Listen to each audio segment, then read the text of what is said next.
At this pivotal moment, America stands at a crossroads.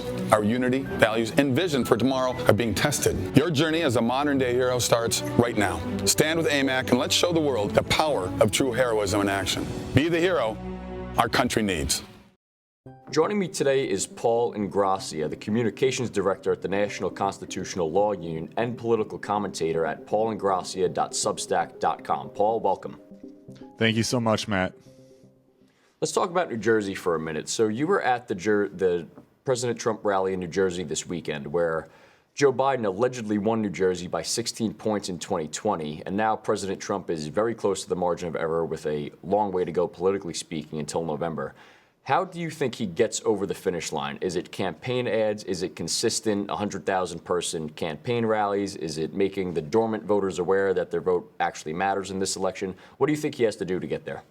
Well, I think it's all of the above. I think so far he's on a very excellent trajectory. I mean, he is performing better on the campaign trail and in the poll numbers, and it's reflective on both fronts than he ever has done in his entire nearly 10-year career in presidential politics. I mean, the 2024 Donald Trump campaign has more momentum behind it than I've seen in 2020 or 2016. You just mentioned New Jersey. 100,000 people showed up on the Jersey Shore in South Jersey, which is, as you said, a deep blue state that Biden allegedly won by 16 points back in 2020. Can you imagine if of Joe Biden winning or getting an audience even comparable to that in a state that Donald Trump won by 16 points? That would be like Biden getting 100,000 people to come out in Mississippi or in Indiana, which is impossible. It's an absurdity. I don't think Biden could even get 10,000 people, maybe even 1,000 people or 100 people in a state like New York or California. So the groundswell of support that you're seeing among the grassroots is as strong as ever. I remember back in 2016 how when all the polls showed Hillary Clinton trouncing Trump, saying that Trump has a 1% chance of winning the presidency or whatever it was. I remember, on the night before the 2016 presidential election, Hillary's odds were over 90% by the New York Times, and Trump was very low. But Donald Trump and all of his surrogates on television kept saying, we've never seen the support like this on their rallies, based on the size of these rallies. And of course, all the commentators and the mainstream media mocked that statement, saying, you can't judge the support of a political movement or of a campaign based on the size of a rallies. That's ridiculous.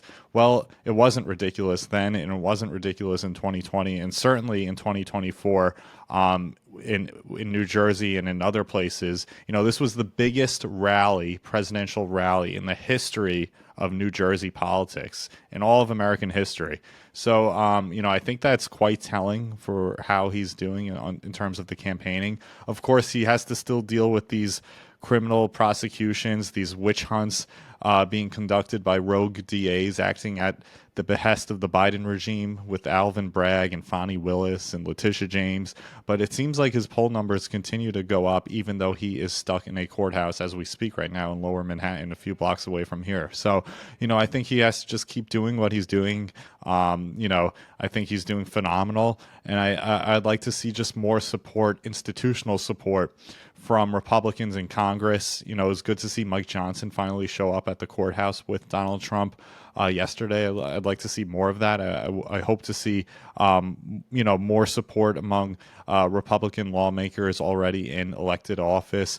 And we need to, target those key swing states, Wisconsin, Pennsylvania, Georgia, Arizona, register as many voters as possible, and do everything that the left does, ballot harvest, you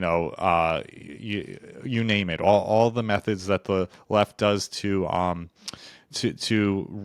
I wouldn't basically, they rigged the system, but basically we need to play by their rules, and that's the only way we're going to be able to carry this movement across the finish line. Because in a free and fair election, Donald Trump wins in a landslide, hands down, and I don't think anyone would doubt that at this point. I agree with you completely. Now, let me ask you, why do you think that the polls that got it so wrong in 2016, those same polls are now showing what you and I both believe to be accurate polling? What is it that his support has become so overwhelming that even those polls now reflect that? Why do you think that polling now shows that? Well, I think his support is actually so overwhelming that it's undeniable at this point. I mean, President Trump, even in 2020, he received more votes by far than any incumbent president in American history.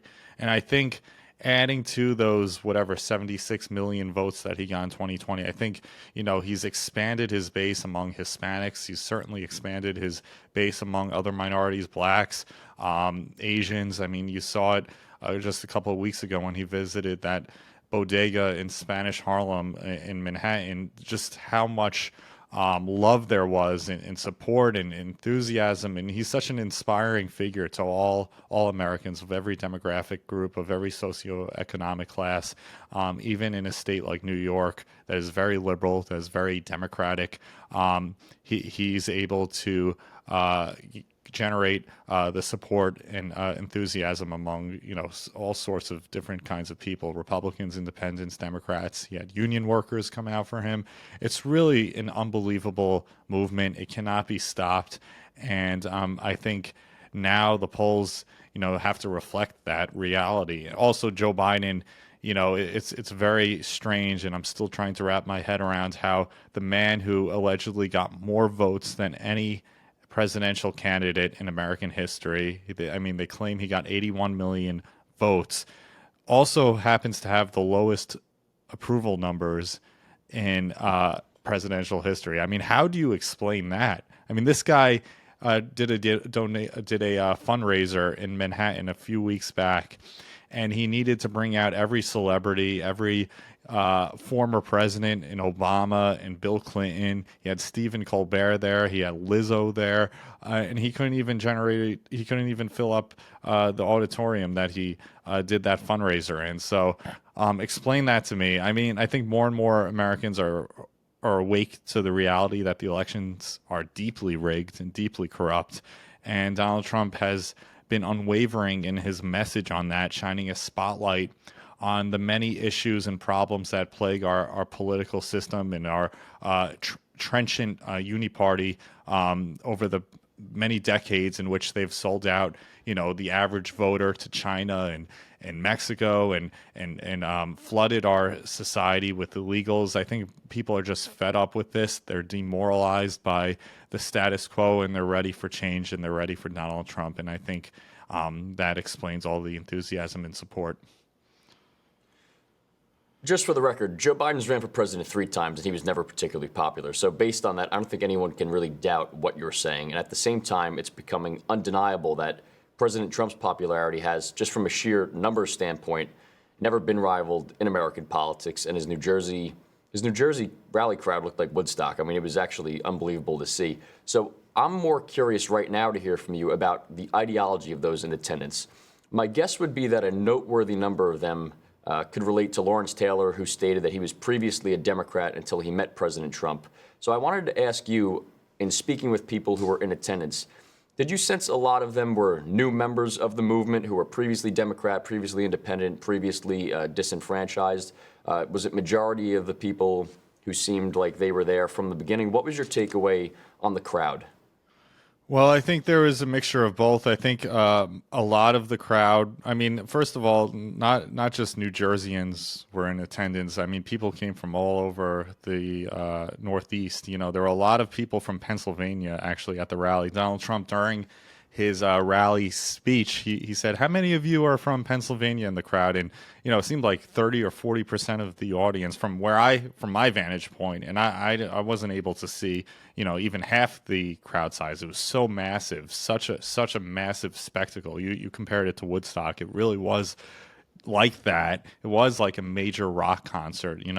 I've never seen a political rally command this much, enthusiasm like like Donald Trump can do, and it really has a festive sort of atmosphere to it. You have the music playing, you have all the speakers, you have artists kind of performing beforehand. Scott Lebedo did one of his speed paintings before Trump spoke. So, and you had many politicians there as well. So it kind of had a very festive atmosphere. They're selling hot dogs and everything. So, and Donald Trump always keeps it very entertaining and light. It's not like a solemn event. So, that's kind of what keeps everybody in their seats and kind of staying there, enduring the elements and so forth. But, sort of back to your point, yeah, there were people from Pennsylvania. There were former Democrats in the crowd. There were people who never voted before or were never interested in politics until Donald Trump came onto the political scene there. And there were, of course, many diehard MAGA people who were there, since day one, since the day he descended the fateful escalator at Trump Tower in 2015.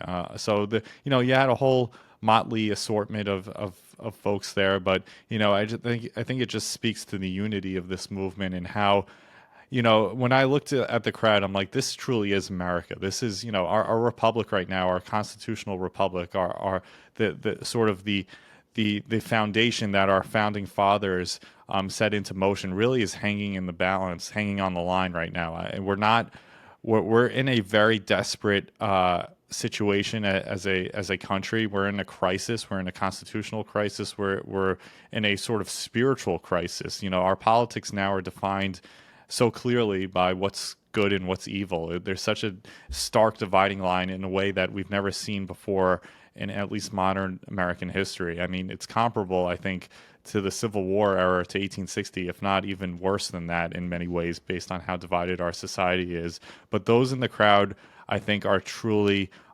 patriotic and truly devoted to the cause that is America, the nation that is the United States, and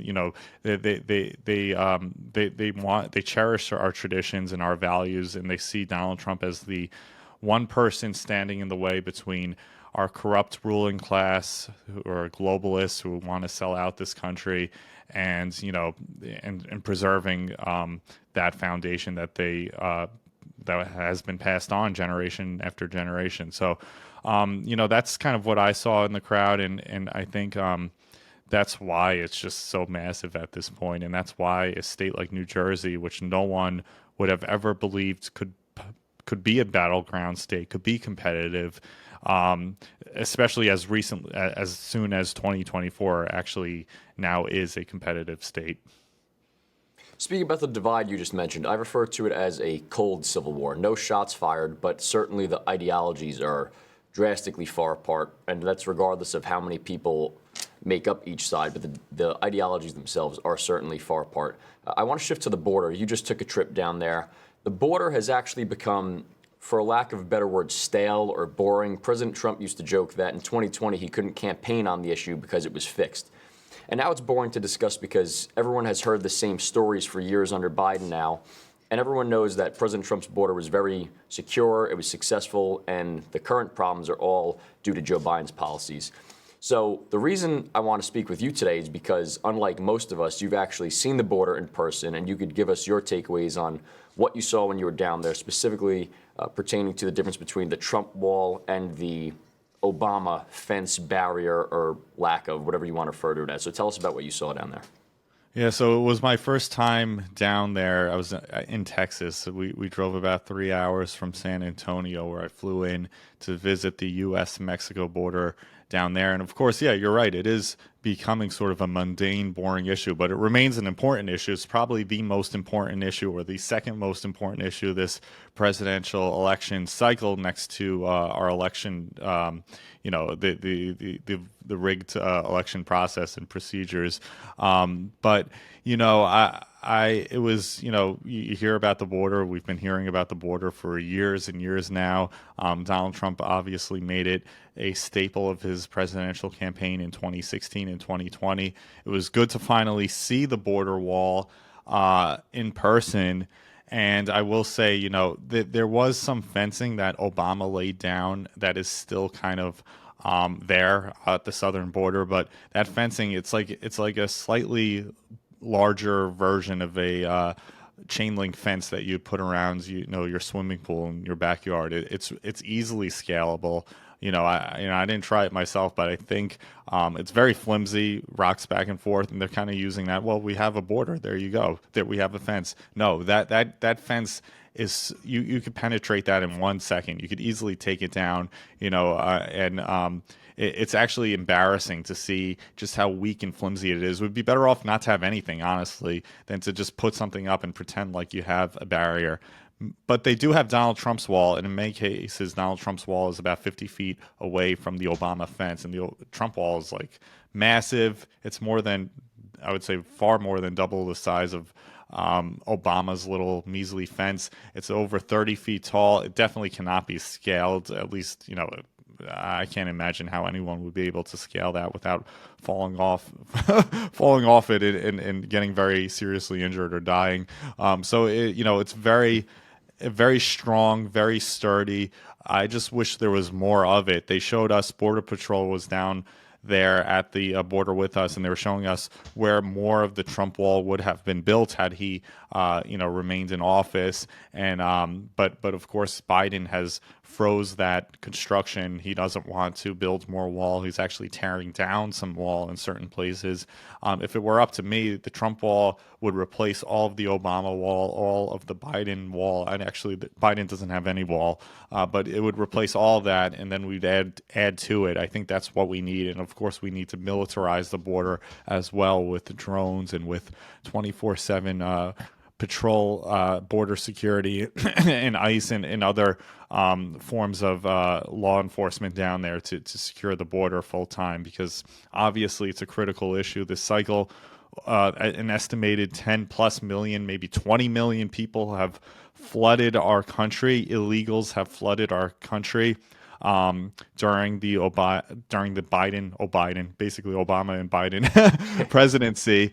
And, it's a disgrace. We need to deport every single one of them, and we needed a wall, a strong wall, a true durable wall to fortify our border. The other thing was, they showed us sort of kind of the Biden little fence, and it was just one tiny little piece of barbed wire. I asked the Border Patrol agents, why are they putting barbed wire everywhere? I mean, you could easily cut through barbed wire. A lot of the federal not ICE, but Border Patrol agents that are down there, they're in competition with the Texas Patrol, because they're state and federal patrol people, Border Patrol people down there, and obviously the Texas people want to secure the border, but the federal people want to let the migrants in. And the federal agents are facilitated by NGOs down there, which they claim they're private organizations, but they receive government grants, federal grants from the Biden regime.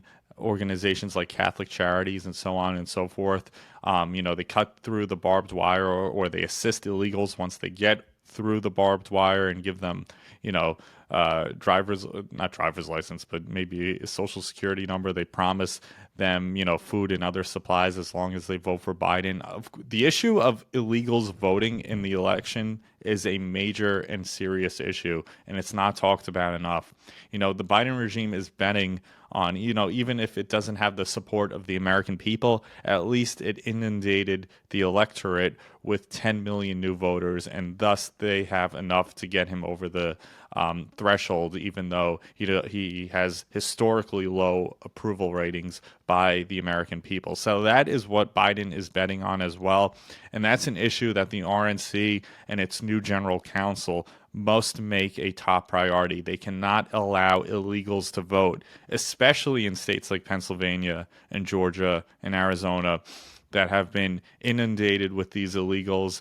I think they're targeted systematically by the Biden regime, deliberately on purpose, in order to get him over that small margin to win those key battleground states. So it remains a very important issue. It's a serious issue. I encourage all Americans, especially those who live in the border states and who have easy access, to visit the southern border and see it for yourself, because it really is a disaster. It truly is a crisis of untold proportions, and it's something that we must make a top agenda item during the next Trump term. So before shifting over to the trial, I want to just follow up on the threat of illegal aliens voting. Some people believe it's more a long-term play for the Democrats to consolidate power. It impacts the census, which would impact the House. And some have said what you just said about in 2024, them playing a key role. So you definitely believe that that is part of the Biden administration's plan to import them now and vote in 6 months from now. You agree with that? I think that's exactly it. And also, we're talking so much about the 7 or 10 or 20 million that crossed over just over the Biden regime. We're forgetting about the other 40 million that were here as a result of Obama, Bush, Clinton, and even Reagan and other presidents going back for decades. They're still they're still in our country. They're still rigging our system. They're still potentially voting. I mean, if you don't have voter ID laws, which most states don't, or many states don't. New York certainly doesn't, and New York has been hit with more migrants, as you know, than any other state. So if you don't have those voter ID laws, if you can't even present a driver's license when you vote, how can you check whether a person is a citizen or not? It's common sense. It's intuitive. It's a real danger, and there's a reason why they're flooding the border with illegals. I mean, I talked to Border Patrol down there. He said, this isn't just incompetence. This is by design. People have to recognize that this is by design. They want to rig our election system. They're doing it through many different multifaceted sort of warfare. They're trying to interfere with the election with these witch hunts and these trials. They're changing our election laws. They're ballot harvesting. They're allowing illegals to come in and vote in certain areas that are not scrutinized or are not accountable and are Democrat run, places like Philadelphia County, for instance, which is one of the most corrupt election precincts in the United States. Fulton County, Maricopa County, you know it. You know the story by now. But that's exactly what they're trying to do here, and it's something that we need to be vigilant about because, if in a free and fair election, as I have said and as I continue to repeat, Donald Trump wins hands down, landslide. It's no question about it. But, of course, they mastered the art. The Democrats have mastered the art of rigging our democratic system, our election system, and it's something that we must be on guard and must be take proactive measures in order to curb. They're going to do it regardless, but we need to curb some of the worst effects of their vote rigging and their fraud that goes into the system in order to make sure Donald Trump gets back into the Oval Office. It's so true. I agree with you 100%. Now, before we let you go, let's shift to the trial. So many bright legal minds, including yourself, have done a great job at exposing to the average consumer what a sham the trial is. But the fact remains that the fact that this case has gotten this far, despite so many obvious conflicts of interest and holes in the prosecution's case, gives off the impression that facts don't matter and it's more of a witch hunt and a predetermined outcome. So with that in mind, how do you see this concluding the President Trump trial? Does he have any chance at avoiding a conviction here? Obviously, the evidence is on his side, but there is obviously more at play. So how do you see this concluding? Well, I think the case, like all these other cases, is imploding. I think Alvin Bragg is in a dire situation right now. I think Letitia James, that they did not expect the amount of pushback and just how disastrous this case would be. I mean, their two key star witnesses are Stormy Daniels and Michael Cohen. Michael Cohen was on the stand on Monday and Tuesday of this week. This is a man who has been convicted, who was jailed for committing perjury, for lying, for being a fraudster, for being just an unsavory character in general. He's a known sleazebag, as they say. I mean, even Michael Avenatti, Stormy Daniels' lawyer, who's said some pretty mean stuff about Donald Trump, is calling Michael Cohen a fraudster and a liar. So what does that tell you? That tells you that they have absolutely nothing, and their entire theory of the case, to the extent there is one, I mean, they haven't even defined a crime yet. This is the first criminal proceeding I have ever seen. And I think anyone, people much older than I am, who have much more experience observing these sorts of trials, liberals, conservatives, you name it, they're saying this is the first time a case has been brought into court a criminal case where there is no crime, where they're trying to prove the crime sort of as they go. Usually you have at least a law or a crime that you could define the elements of a crime and to bring to a jury. They don't have anything. They haven't defined anything. It's allegedly, or they sort of brand it as a falsified business records case, but they don't have a statute here. I mean, this is a case that's being brought in state court, even though they claim that this is sort of an FEC violation. So that would mean it should be in federal court. How do they make up for that disparity or discrepancy? They have not explained it or clarified exactly why that is. Judge Maran, the judge presiding over this case, is a highly conflicted judge.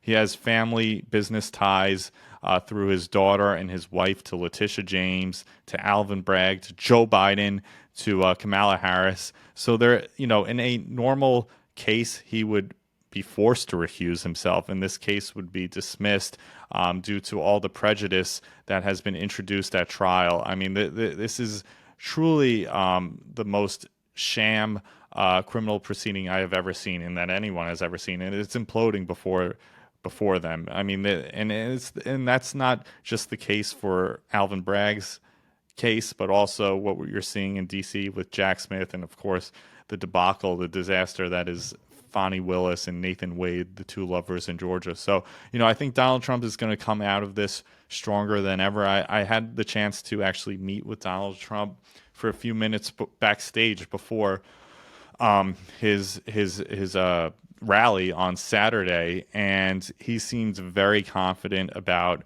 how this trial would play out. When I spoke to him, he said, "We're going to clean out the system, Paul. Don't worry." He smiled. He was not fretting about it. He was not worried. He was not anxious, which was a good sign to me, and which indicated to me that he feels pretty confident that he's going to defeat the enemies that have rigged the system and are trying to bring him down, because this is the ultimate form of election interference. Everyone sees it. Everyone knows that there is no case to be had. This is merely a political witch hunt, ultimately executed by Joe Biden and Merrick Garland to obstruct the election process, because they cannot win on their own merits, because their record, the Biden regime's record, whether you're talking about the economy, inflation, the border crisis, foreign policy with the wars in Israel, Gaza, Ukraine, China. It's totally, he's failing on every single front. This is the worst presidency we have ever witnessed